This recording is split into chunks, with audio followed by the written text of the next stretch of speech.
Okay. आज Pallavi foundation तर्फे गेल्या अनेक दिवसापासून भाऊ प्रभावकर सांगत होते की उत्तम ब्लड बँक आपण इकडे निर्माण करतो आहोत मदन मोहन मालवीय इस्पितळामध्ये, आणि त्याचा उद्घाटनाचा दिवस सुद्धा अनेकदा मागे पुढे होत होता.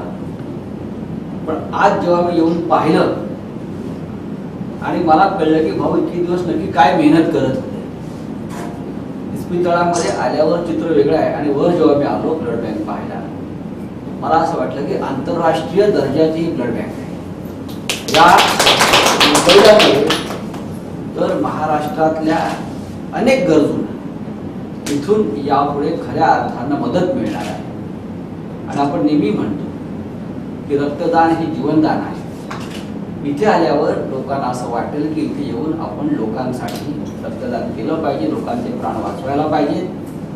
आणि जर ही ब्लड बँक जर पाहिली मिलिटरीच्या लोकांनी, मी त्यांच्या पण ब्लड बँक्स पाहिलेल्या आहेत आणि त्यांना सुद्धा रक्ताची गरज असते नाही, तर अनेक अडचणीच्या काळामध्ये अपघात, दहशतवाद, मुंबईवर होणारे हल्ले आणि त्यावेळेला आपण सगळे जे जखमींसाठी रांगा लावून उभं राहतो आणि आपल्याला रक्त मिळत नाही, तर अशा वेळेला लोकांना या पल्लवी फाउंडेशनच्या ब्लड बँकेची आठवण झाल्याशिवाय राहणार नाही.